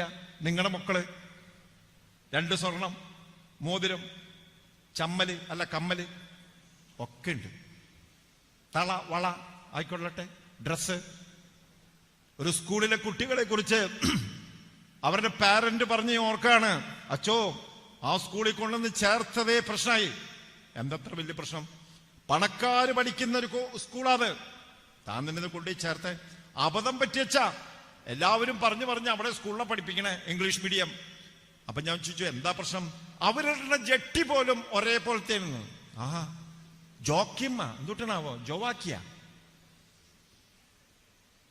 ഇവർക്കറിയാം ആ ജട്ടിയുടെ പേര്. 10,250 രൂപയെന്ന് തോന്നുന്നു അതിന്റെ വില. നിങ്ങളുടെ ഈ അരിപ്പ പോലത്തെ സാധനമല്ല. ഒരു വീട്ടിലെ കുട്ടിക്ക് ഉണ്ടാക്കി കൊടുക്കുന്ന കമ്പാണ്. ഇനി പെൺകുട്ടികളെ കുറിച്ച് ഒന്നും തന്നെ ഞാൻ പറയുന്നില്ല. ഗ്രാമീണമായിട്ടുള്ള സ്ഥലമാണ്. അധികം പ്രശ്നമില്ലാണ്ടൊക്കെ കുട്ടികൾ വന്നിട്ടുണ്ട്. കോളേജിൽ വരണ കാണാം, പാൻസ് ഇട്ടിട്ടങ്ങൾ വരും. 5 സ്ഥലത്തൊക്കെ കീറിയേക്കണേ. എവിടെയൊക്കെ കീറണമെന്ന് അവർക്ക് അറിയൂല. താൻ നിങ്ങളെ കുറിച്ചൊന്നും പറയുന്നില്ല, മിടുക്കന്മാര്. കഴിഞ്ഞ ദിവസം ഒരു പയ്യൻ വന്നു. അവന് അറ്റൻഡൻസ് ഷോർട്ടേജ് 29% ഉള്ളൂ. 50% വേണം പരീക്ഷ എഴുതാൻ. അതാക്കി തരാൻ വേണ്ടി എന്റെ മുന്നിലേക്ക് വന്നേക്കാം. അപ്പൊ ഞാൻ അവരോട് ചോദിച്ചു, നീ 29% നീ എവിടെ പീരീഡ് ക്ലാസ്സിൽ കയറത്തെന്താ? അപ്പൊ അവൻ പറയണേ, ഞാൻ ജിമ്മിൽ പോയതുകൊണ്ടേ ഫസ്റ്റ് പീരീഡ് കയറാൻ പറ്റില്ല. ഞാൻ സാറിനെ വിളിച്ചു, സാറേ ഫസ്റ്റ് പീരീഡ് മാത്രമാണ് ഈ കുട്ടി കയറാത്തത്. ഫാദറെ ഒന്ന് നടത്തിച്ചിട്ട് അവനെ പരീക്ഷ എഴുതിപ്പിച്ചാൽ മതി. എല്ലാ ദിവസവും ഇടുന്ന ഡ്രസ്സ് മാറി മാറി മാറി ഇട്ടിട്ട് വരും. കൂടാതെ ഓരോ ദിവസം ഓരോ ടൈപ്പ് ഓഫ് കാറിലാണ് കൊച്ചുമോൻ വരണേ. അങ്ങനെ വലിയതായിട്ടുള്ള വീട്ടിൽ നിന്ന് അവൻ വരണേ. അവന് 10 പ്രാവശ്യങ്ങൾ നടത്തിക്ക് ഫാദറെ, എന്നിട്ട് ഒപ്പിട്ട് കൊടുത്താൽ മതി. അവൻ നടത്തിച്ചിട്ട് അവന്റെ ട്രൗസർ കീറിയിട്ട ഞാൻ ഒപ്പിട്ട് കൊടുത്തത്. ഞാൻ പറയുന്നത്, പണം ദൈവം തന്നു എന്ന് വിചാരിച്ചിട്ട് നിങ്ങൾ അങ്ങോട്ട് കൊളക്കണ്. പൈസ ഉണ്ട് കേട്ടോ. അപ്പൊ എന്താ ചെയ്യാൻ പോണേ? ഇപ്പോഴേ നിന്നും വേറൊരു എക്സ്റ്റൻഷൻ. എവിടേക്ക്? മുന്നിലേക്കും താഴേക്കും. ആയിക്കോട്ടെ, നിങ്ങളുടെ പണം നിങ്ങൾ ചെയ്യണോ? ആയിക്കൊള്ളട്ടെ. കാറ് 6 ലക്ഷത്തിന്റെ, ഓക്കെ, ഏറ്റവും ചെറിയ കാറാ. 16 ലക്ഷത്തിന്റെ, ഓ അതിനേക്കാളും വലിയ ലക്ഷത്തിന്റെ ഒരു ഇടിച്ചൊക്കെ കഴിഞ്ഞില്ലേ? പണം എന്റെ എന്റെ എന്റെ ഇവിടെയാണ് ഞാൻ പറയുന്നത് സഹോദരങ്ങളെ, ദൈവം കണ്ണുപൊട്ടനൊന്നല്ല. നിങ്ങളുടെ കഴിവ് കൊണ്ടല്ല നിങ്ങൾക്ക് സമ്പാദ്യം ഉണ്ടാക്കാൻ തോന്നിയിരിക്കുന്നത്. ദൈവം അനുഗ്രഹിച്ചിട്ടുണ്ട് എങ്കിൽ അതിന്റെ ഒരു ഭാഗം പാവപ്പെട്ടവർക്ക് കൊടുക്കണമെന്ന് ദൈവം ഈ സുവിശേഷത്തിലൂടെ നമ്മൾ പറയുന്നു. ദരിദ്രർക്ക് ഞാൻ കൊടുക്കും, കൊടുത്താൽ ഉണ്ടാകുന്നത് നമ്മുടെ കുടുംബത്ത് നമ്മുടെ സമ്പത്ത് കുനിമ്പിച്ച് കൂടുമ്പോൾ ആ സമ്പത്തിന് ഒരു ഭാഗം കൊടുക്കുമ്പോൾ ആ ഭാഗത്തേക്ക് സമാധാനവും സന്തോഷം വരും. നിങ്ങൾ നോക്കിക്കോ.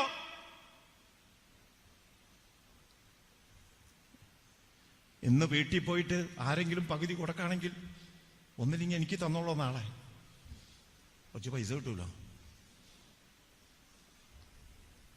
രണ്ടാമത്തത്, ആരെങ്കിലും വഞ്ചിച്ചെടുത്തിട്ടുണ്ടെങ്കിൽ, ആരുടെയെങ്കിലും വക വഞ്ചിച്ചെടുത്തിട്ടുണ്ടെങ്കിൽ 4 ഇരട്ടിയായിട്ട് കൊടുക്കണം. കൊടുത്തേ പറ്റോ. അല്ലെങ്കിൽ നിങ്ങളുടെ വീട്ടില് യേശുനാഥൻ വരില്ല, അവൻ പിശാച് വരും. എന്റെ സ്കൂളിൽ കൊച്ചുമക്കളെ ഒരു കാര്യം പറഞ്ഞു പഠിപ്പിക്കുന്നുണ്ട്. ഒന്ന് കൊച്ചുമക്കൾ ഉറക്കെ പറയോ? ഞാൻ പറഞ്ഞു തരുന്നത്, അനർഹമായ ഒരു മാർക്കോ ഒരു പൈസയോ എനിക്ക് വേണ്ട. ഒന്നുകൂടി ഉറക്കെ പറഞ്ഞേ. മലയാള വാദമാണ്, ഞാൻ ഒന്നുകൂടി പറയാം. അനർഹമായ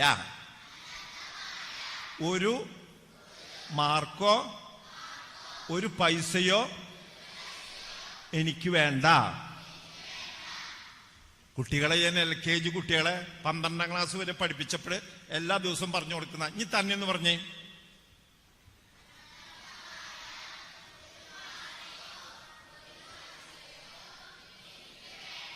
ഇന്ന് വീട്ടിൽ ചെന്നിട്ടേ പിതാജി ഉണ്ടല്ലോ, പിതാജി ആരെന്ന് മനസ്സിലായില്ലേ?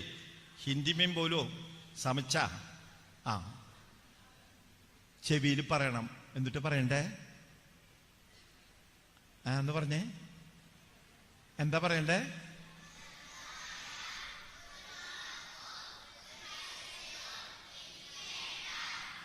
മാതാജിക്കോ ബോലോ, അമ്മോട് പറയണം. എന്ത് പറയണം?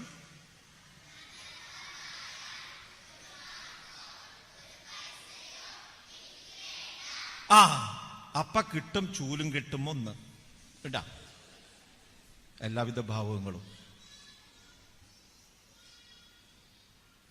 ഇത് നിങ്ങളൊക്കെ കേൾക്കാൻ വേണ്ടി ഈ കൊച്ചുമക്കളോട് പറഞ്ഞേ. നിങ്ങളിപ്പോ പറയുണ്ടാവും ഞാൻ അർഹമായിട്ട് 10 പൈസ വെച്ചിട്ടില്ലെന്ന്. നിങ്ങളുടെ പിതാമഹൻ എന്ന് പറഞ്ഞ ഒരാളുണ്ട്. ഏത്? കേശവൻ, നീലകണ്ഠൻ. ഈ നീലകണ്ഠൻ എന്തുമാത്രം കൊണ്ടുപോയിട്ടുണ്ടെന്ന് അറിയാവോ? അനർഹമായിട്ട്. അവൻ മരിച്ചതേ മണ്ണടിയിലിട്ടോ. അവിടെ അവനുണ്ടാക്കി തന്ന അനർഹതയില്ലാത്ത പണം നിങ്ങളുടെ കയ്യിലുണ്ടെങ്കിൽ തലമുറകൾ തോറും നിങ്ങളുടെ ഭവനത്തിലേക്ക് യേശുനാഥൻ വരില്ല.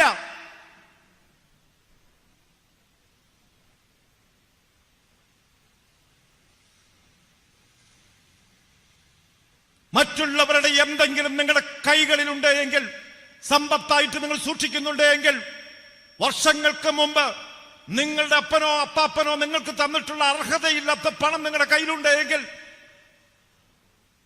തലമുറകൾ തോറും എന്നും നിങ്ങൾക്ക് ദുഃഖവും സങ്കടവുമായിരിക്കും സഹോദരങ്ങളെ. അതുകൊണ്ടാണ് ചില വീടുകളിൽ ഒന്നും തന്നെ വാഴുന്നില്ല. കഴിഞ്ഞ ദിവസം ഞാൻ ഇങ്ങോട്ട് എവിടേക്കാ ധ്യാനിപ്പിക്കാൻ പോണ സമയത്ത് അവിടെ എറണാകുളം പോണ സമയത്ത് ഒരു ഫ്ലക്സ് ഉണ്ടോ, എന്റെ പേര് ഞാൻ പറയുന്നില്ല, 52 വയസ്സ്. ഞാൻ ഉടനെ വിളിച്ചു ഇരിജാലക്കുടക്കാരോട്, അവരോട് ചോദിച്ചു ഇങ്ങനൊരു മരിച്ചല്ലോ. ഞാൻ പറയുന്നു തോമസ്, ഞാൻ പേര് പറയുക, തോമസ് മരിച്ചല്ലോ. എനിക്ക് പരിചയമുള്ളവരവനെ വിളിച്ചാ. 52 വയസ്സ്, എങ്ങനെ മരിച്ചേ? അവച്ചാ അവൻ മരിച്ചു ക്യാൻസറായിട്ടാ. 4-5 കൊല്ലമായി ക്യാൻസറായിട്ട്. അവൻ മരിച്ചത് നന്നായി വെച്ചാ. എന്താ താൻ അങ്ങനെ പറയണേ? അവന്റെ വീട്ടിലെ അവൻ സ്വന്തം ഭാര്യയെ അടിച്ച് പുറത്തേക്കാക്കി, ഡിവോഴ്സാണ്. ചേട്ടൻ തൃശ്ശൂര് നല്ല ജോലി ഉണ്ടായിരുന്നതാ. രാത്രി നടന്നു വരുന്ന സമയത്ത് വണ്ടി ഇടിച്ചു മരിച്ചു. വേറെ രണ്ട് പേര് മന്ദബുദ്ധികളായിട്ട് അവരുടെ വീട്ടില് അപ്പൻ സുഖമില്ലാണ്ട് കിടക്കണു. ആ വീട്ടിലാണ് അവൻ മരിച്ചത്. നിങ്ങൾ ധ്യാന കേന്ദ്രത്തിൽ പോയിട്ട് നിങ്ങളുടെ വള ഊരിക്കൊടുത്തോണ്ടൊന്നും നിങ്ങളുടെ വീട്ടിലെ പ്രശ്നം തീരില്ലട്ടോ. മാല ഊരിക്കൊടുത്തോണ്ടും നിങ്ങളുടെ പ്രശ്നം തീരില്ലട്ടോ. ഒന്നും ഊരിക്കൊടുത്താൽ പ്രശ്നം തീരില്ല. പക്ഷേ ഇവിടെ നമ്മുടെ സുവിശേഷത്തിൽ പറയുന്നത് ആരുടെയെങ്കിലും വക, എന്റേതല്ലാത്ത അർഹതയില്ലാത്ത വക നമ്മൾ വഞ്ചിച്ചെടുത്തിട്ടുണ്ട് എന്ന് നമ്മുടെ മനസ്സിലുണ്ട് എങ്കിൽ നാലിരട്ടിയായിട്ട് തിരിച്ചു കൊടുക്കണം, കൊടുത്തേ പറ്റൂ.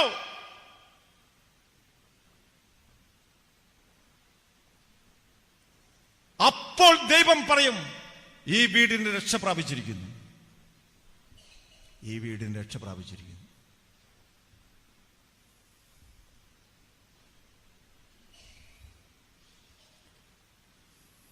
വിഷമിക്കുന്ന വീടുകളുണ്ടെങ്കിൽ, വീട്ടിലെ മക്കളുണ്ടെങ്കിൽ, യേശുനാഥൻ ഇന്ന് നമ്മളോട് ഓരോരുത്തരോടും പറയുന്നത്, നമുക്ക് വേണ്ട മറ്റുള്ളവരുടെ വേദനയുള്ള പണം, എനിക്ക് വേണ്ട മറ്റുള്ളവരുടെ ദുഃഖം, എനിക്ക് വേണ്ട മറ്റുള്ളവരുടെ അർഹതയില്ലാത്ത ഒന്നും എനിക്ക് വേണ്ട, അത് ഞാൻ തിരിച്ചു കൊടുക്കുന്നു.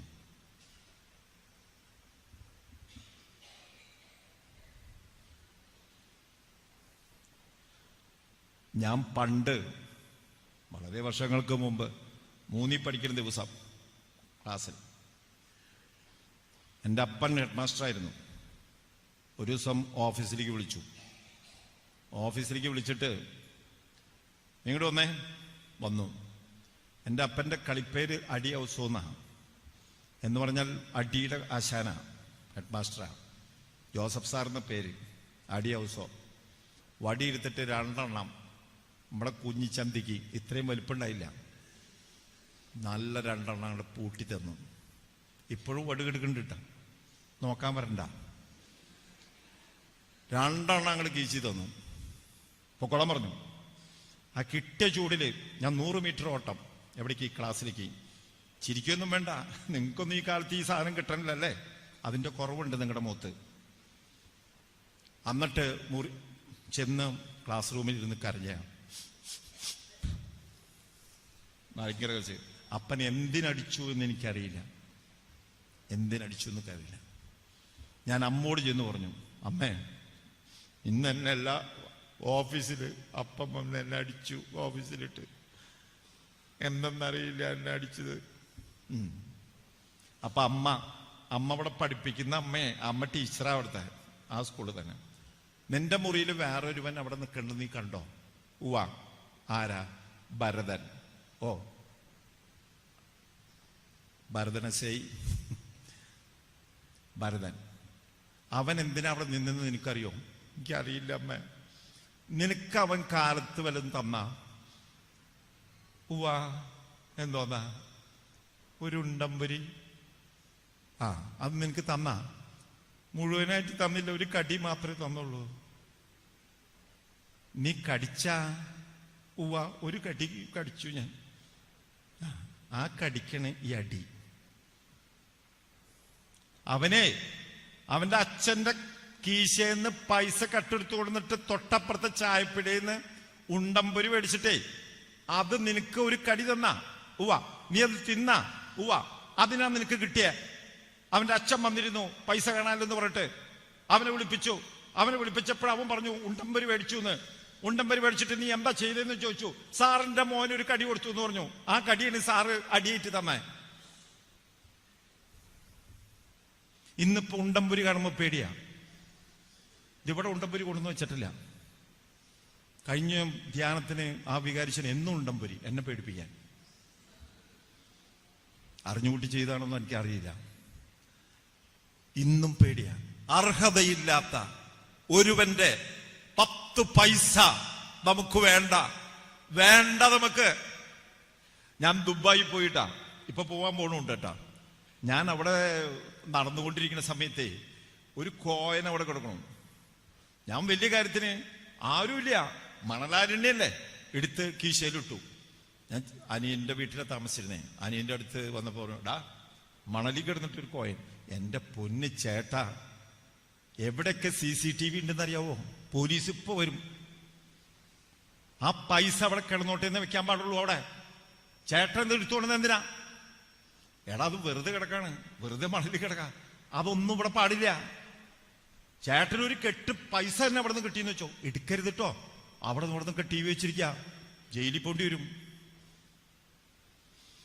ഇനി ദുബായി പോകുമ്പോ ഒരു കെട്ട് കണ്ടാലും ഞാൻ എടുക്കില്ല. അർഹതയില്ലാത്ത പണം നമുക്ക് വേണ്ട. കൊച്ചു മക്കളോട് പഠിപ്പിച്ചു കൊടുക്കണം. എന്ത്? അർഹതയില്ലാത്ത ഒരു മാർക്ക് വേണ്ടാന്ന്. അർഹതയില്ലാത്ത ഒരു മാർക്ക്. നിങ്ങൾ എൻ്റെ കോളേജിൽ വാ, കാണിച്ചു തരാം. എന്തോന്നറിയാവോ? ഡെസ്ക് കംപ്ലീറ്റ് എഴുതിയിട്ടിരിക്കുക. അർഹതയില്ലാത്ത മാർക്ക് മേടിച്ച് ഇവിടെ അവിടെ പഠിക്കണോളാ.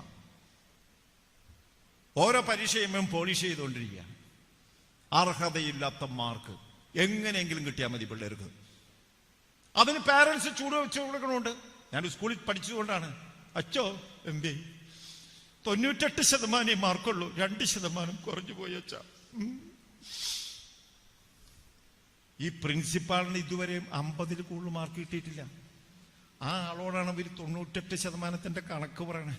ഞാൻ മനസ്സിൽ ചിരിക്കും. 2% പോയല്ലേ, നോട്ടി ഗേൾ.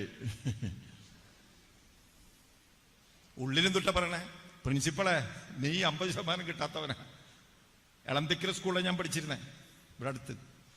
ചില മാതാപിതാക്കന്മാർ വന്ന് പറയണ ഇത് ഇംഗ്ലീഷ് മീഡിയം സ്കൂളിലെ ഫാദർ, ഞാൻ എല്ലാ ദിവസവും ഫ്രോൺസും ചിക്കനും കൊടുത്തു വിടും. ഒക്കെ അത് തിരിച്ചു കൊണ്ടുവരും. ഓ, ഒന്ന് നോക്കണം കേട്ടാ. നോക്കിക്കോളാം. പ്രോൺസ് എന്ന് പറഞ്ഞാൽ തൊട്ട് മനസ്സിലായ ചെമ്മീൻ നല്ല ഉരുട്ടി ചമ്മാക്കി കൊണ്ടുവന്ന് കൊടുക്കും. ഈ കുട്ടി അത് അങ്ങനെ തന്നെ തിരിച്ചു കൊണ്ടുപോകും. നമ്മുടെ ജീവിതത്തിൽ ചെമ്മീൻ കഴിച്ചിട്ട് എത്ര കാലമായി? ഞാൻ നോക്കിക്കോളാം എന്ന് പറഞ്ഞു. ഞാൻ ശരിക്കും നോക്കി. ചമ്മന്തി അരച്ചു കൊടുത്തെങ്കിൽ നന്നായേനെ. ഞാനിവിടെ പറയുന്നത്, അർഹതയില്ലാത്തൊരു മാർക്കോ അർഹതയില്ലാത്തൊരു പണോ നമുക്ക് വേണ്ട. ആരുടെയെങ്കിലും കൈകളില് ഇതുണ്ടായെങ്കിൽ അവിടെ ദൈവം വരില്ല. ഈ ഭവനത്തിന് രക്ഷ ലഭിച്ചിരിക്കുന്നു എന്ന് പറയില്ല ദൈവം. ആയതുകൊണ്ട് മക്കളെ, എന്റെ പൊന്നു മക്കളെ, നിങ്ങളുടെ കുടുംബത്തെക്കുറിച്ചുള്ള പ്രശ്നങ്ങൾ ഓരോന്നും ഞാൻ പറയുന്നു. പല വൈദികരും അതിന്റെ ജീവിതത്തിന്റെ നിങ്ങളെ നേരെയാക്കാൻ വേണ്ടി പലതും പറയാറുണ്ട്. ഞാൻ സമ്മതിക്കുന്നു. പണ്ടൊക്കെ വീട് പണിയും, ഇപ്പൊ തന്നെ ഈ പള്ളി പണിതപ്പോ നോക്കി, വായു സഞ്ചാരമുള്ള ഒരു പള്ളിയത്. സൂര്യപ്രകാശം ശരിക്ക് ഇതിലേക്ക് അടിച്ച് കയറിക്കോളും. അങ്ങനെ വീടുകളുണ്ട്. പക്ഷെ ഇപ്പോഴത്തെ പുതിയ വീടുകളിൽ വായു കെട്ടിക്കിടന്ന അസുഖങ്ങൾ കൊണ്ട് നിറയുന്ന വീടുകളുണ്ട്. സമ്മതിക്കുന്നു. അവിടെ വന്നിട്ട് ഒരു വൈദികൻ എന്ത് ചെയ്യും? ആദ്യം പറയും എന്താണെന്നറിയാവോ? ഈ ജനലെടുത്ത് ഇങ്ങോട്ട് വെക്കാൻ പറയും, ആ ജനലെടുത്ത് ഇങ്ങോട്ട് വെക്കാൻ പറയും, ഈ വാതിലെടുത്ത് ഇങ്ങോട്ട് വെക്കാൻ പറയും. ഇതൊക്കെ ഇങ്ങോട്ട് വെച്ച് കഴിയുമ്പോ ആശ്വാസമായി. ഇനി ഈ ഇവിടെ കുഴിച്ചു നോക്കിയാൽ ഏതെങ്കിലും കഷ്ണം ഇരുമ്പിന്റെ കിട്ടാണ്ടിരിക്കോ? അറ്റ്ലീസ്റ്റ് കോൾഗേറ്റ് പേസ്റ്റിന്റെ കഷ്ണമെങ്കിലും ഇവിടെ കിട്ടും.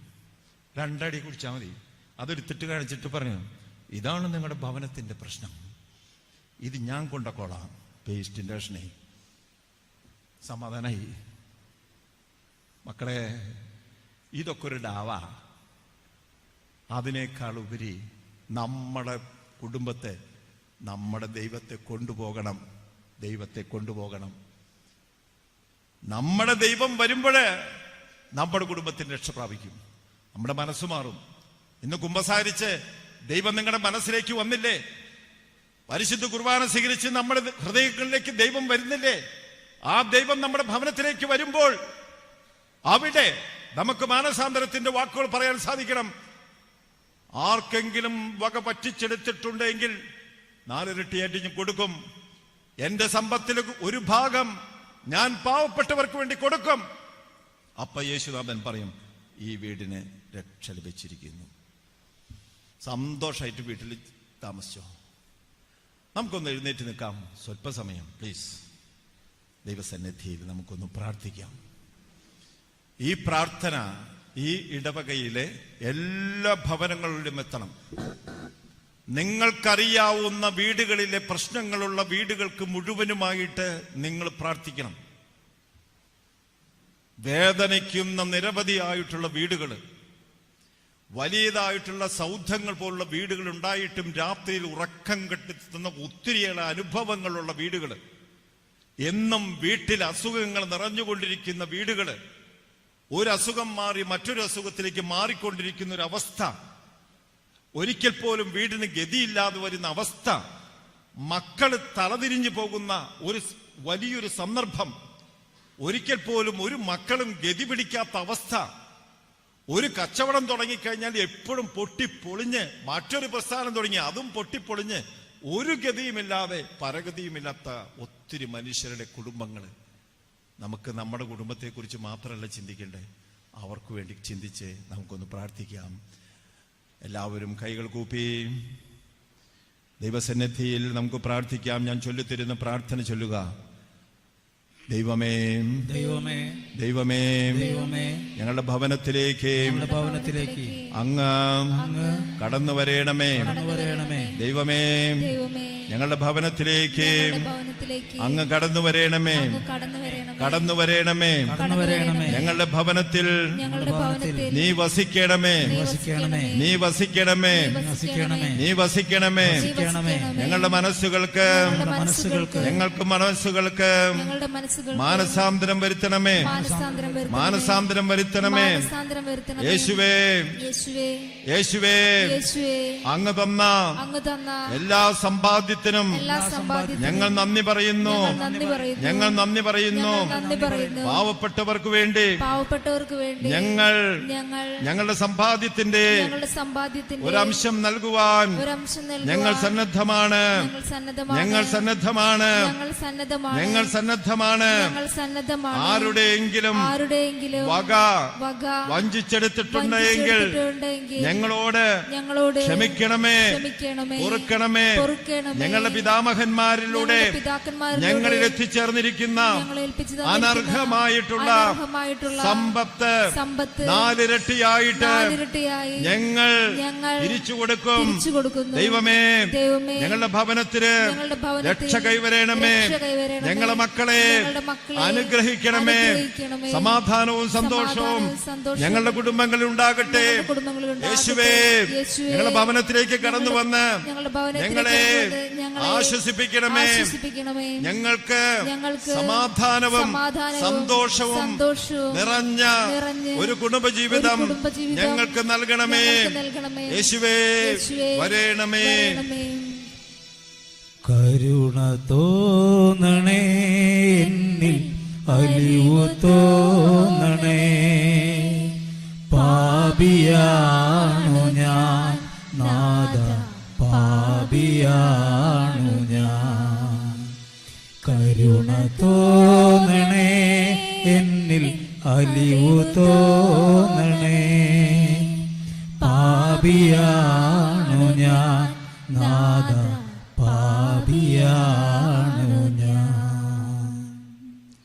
സഹോദരങ്ങളെ, നമുക്ക് ദൈവം തന്നിരിക്കുന്ന അനുഗ്രഹങ്ങള്, സമ്പാദ്യങ്ങള് എപ്പോഴും നമ്മൾ മനസ്സിലാക്കണം. ആർക്കെങ്കിലും കൊടുത്താൽ നമുക്ക് നഷ്ടമാകുമെന്ന് ഒരിക്കലുമില്ല. ഒരു കൈയിൽ ദൈവം തരുമ്പോൾ മറ്റൊരു കൈ മറ്റുള്ളവർക്കായിട്ട് കൊടുക്കാൻ നമ്മൾ പരിശീലിക്കേണ്ടിയിരിക്കുന്നു. മക്കളെ തന്ന് അനുഗ്രഹിച്ച ദൈവം, സമ്പാദ്യം തന്ന് അനുഗ്രഹിച്ച ദൈവം, ആരോഗ്യം തന്ന് അനുഗ്രഹിച്ച ദൈവം നമുക്ക് തന്നുന്ന ഓരോ സമ്പാദ്യത്തിൽ നിന്നും പാവപ്പെട്ടവരായിട്ടുള്ളവർക്ക് കൊടുക്കാൻ നമ്മൾ തയ്യാറാകട്ടെ.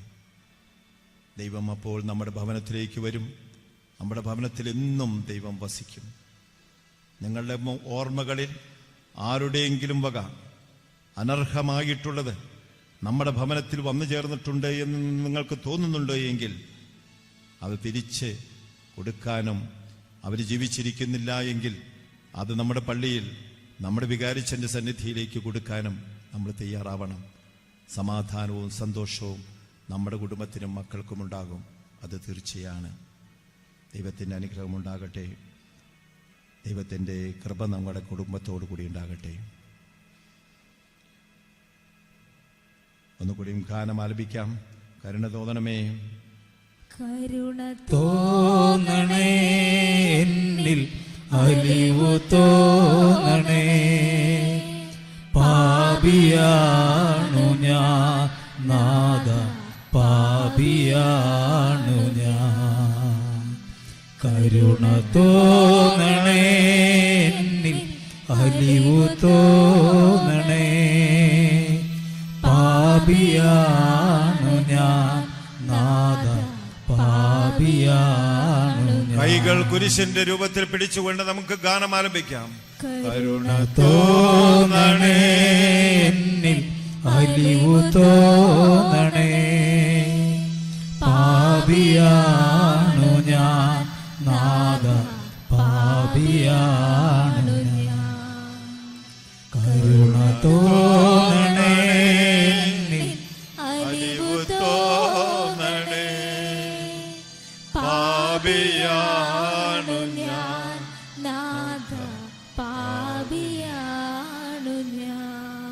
നമ്മുടെ മനസ്സുകൾ എടുക്കുന്ന ഓരോ തീരുമാനങ്ങൾക്കും ദൈവം നിങ്ങളെ ആശീർവദിക്കട്ടെ. നമ്മുടെ വീടിൻ്റെ പ്രശ്നങ്ങളല്ല, നമ്മുടെ ഹൃദയങ്ങളുടെ, ഭാവങ്ങളുടെ, നമ്മുടെ മനസ്സിൻ്റെ പ്രശ്നമാണ് നമ്മുടെ കുടുംബത്തിൻ്റെ പ്രശ്നമെന്ന് മനസ്സിലാക്കുക. അവിടെ മാറ്റങ്ങൾ ഉണ്ടാകണമെങ്കിൽ, നമ്മുടെ ചിന്താഗതിയിൽ മാറ്റമുണ്ടാകണമെങ്കിൽ ദൈവം നമ്മുടെ ഭവനത്തിലേക്ക് വന്നേ പറ്റൂ. നിങ്ങളുടെ പ്രതിപുരുഷനായി നിങ്ങളെ അവരോധിച്ചിരിക്കുന്ന നമ്മുടെ വികാരിച്ചനെ, യേശുവിനെ വീട്ടിലേക്ക് കൊണ്ടുവന്ന് ആ സാന്നിധ്യം നമ്മളതുണ്ടാക്കണം. നമ്മോടുകൂടി പ്രാർത്ഥിക്കണം. നമ്മിൽ എന്തെങ്കിലും കുറവുകളുണ്ടെങ്കിൽ ആ ദൈവത്തിനോട് മാപ്പ് ചോദിച്ച് നമ്മൾ പ്രാർത്ഥിച്ച് എന്തെങ്കിലും കൊടുക്കാനുണ്ടെങ്കിൽ തിരികെ കൊടുക്കാൻ നമ്മൾ പ്രത്യേകം പരിശ്രമിക്കണം. ദൈവം നമ്മെ ഓരോരുത്തരെയും അനുഗ്രഹിക്കട്ടെ.